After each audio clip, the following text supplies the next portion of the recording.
आपको कैसी दीवानगी है, कुछ तो यही दिखाई दे रही है और कुछ मुझे रिसर्च में दिखाई दी। एक दो उदाहरण देना चाहता हूँ।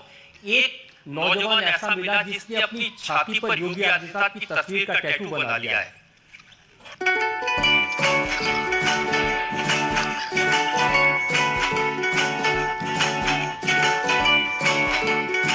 और एक नौजवान ऐसा मिला जिसने अपने हाथ पर योगी आदित्यनाथ का टैटू बनाया।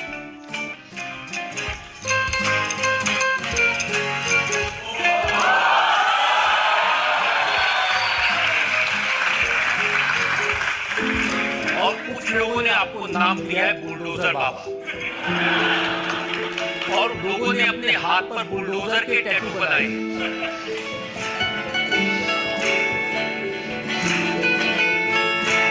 ऐसी दीवानगी बहुत कम देखने को मिली।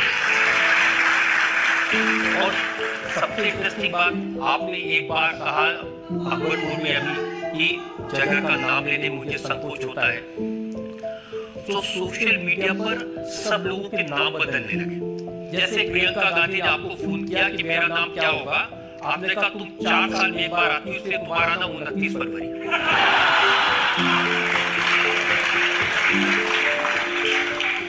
आमिर खान ने फोन किया तो कहा तुम्हारा नाम अमर खन्ना होगा, और जैकलीन फर्नांडिस का नाम जानकी देवी। ओबामा का नाम सुदामा। और फिर बात आई कि राहुल गांधी ने पूछा योगी जी मेरा नाम क्या होगा, आपने कहा तुम पप्पू ही रहोगे।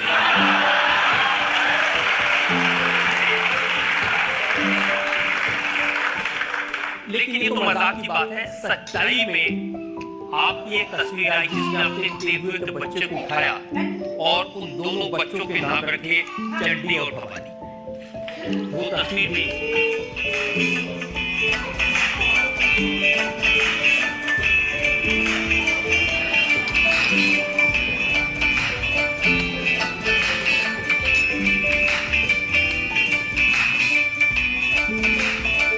और जब रवि किशन जी जो गोरखपुर के पार्लियामेंट मेंबर हैं, वो आपकी अदालत में आए तो उन्होंने आपके बारे में कहा, उन्होंने कहा जली को आग कहते हैं, बुझी को राख कहते हैं, और राख से जो बारूद बने उसे योगी आदित्यनाथ कहते हैं।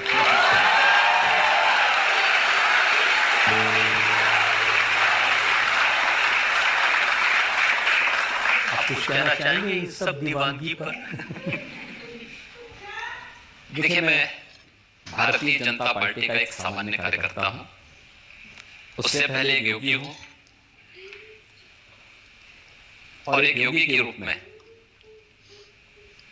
मेरे धार्मिक और मेरे आध्यात्मिक दायित्व क्या हैं उनका भी पालन करता हूं।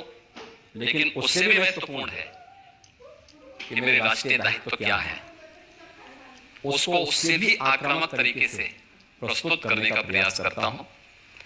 मैं जय योगी बाबा की आभारी हूं उन सभी का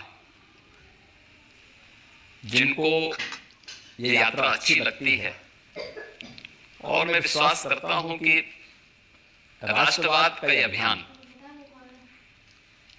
जिसके हम प्रतीक हैं, यह प्रधानमंत्री मोदी जी के नेतृत्व में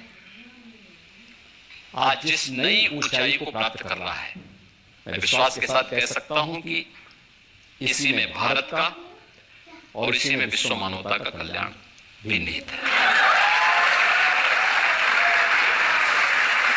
आपको बिल्कुल ठीक कहा, और जनता इसीलिए आपको इतना प्यार करती है।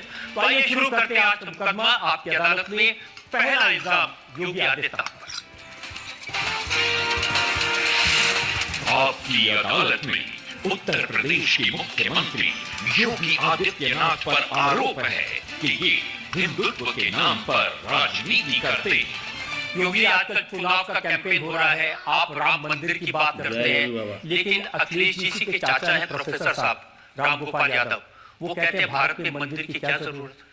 देखिए, जरूरत थी इसलिए बन भी गया।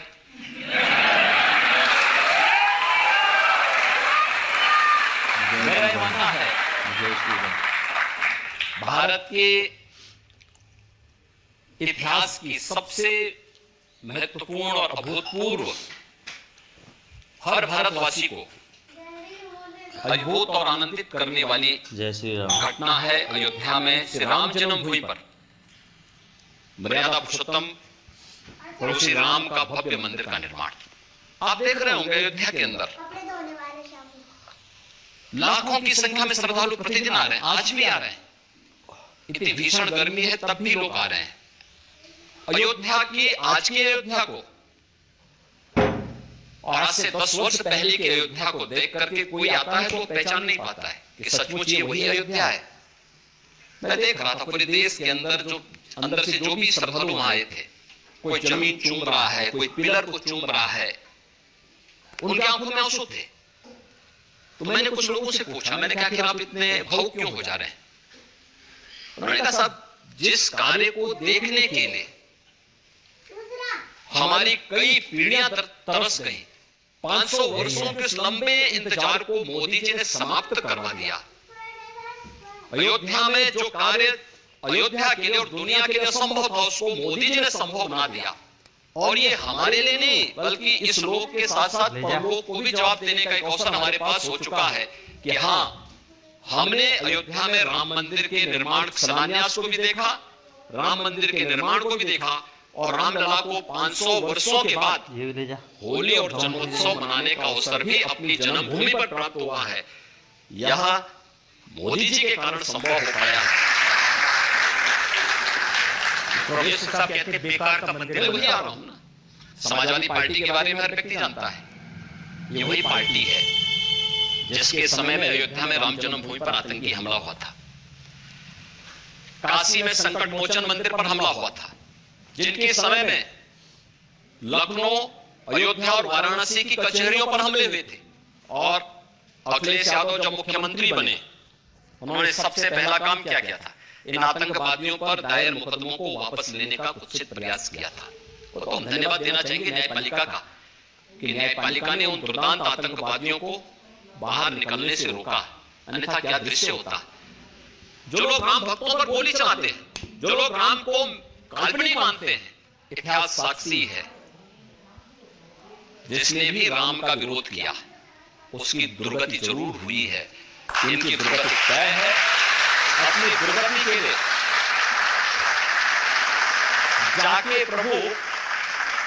जाके प्रभु तारू दुख देना, ताके मति पहले हरि लेना। तो यह स्थिति इनके साथ भी है। प्रभु ने उनके लिए दुख ही लिखा है क्योंकि उन्होंने देश को दुखित किया है। भारत की आस्था के साथ खिलवाड़ करके भारत के आस्थावान नागरिकों के आस्था के साथ खिलवाड़ किया है। इसलिए अब उनके लिए शेष जीवन दुखी होने का समय है, क्योंकि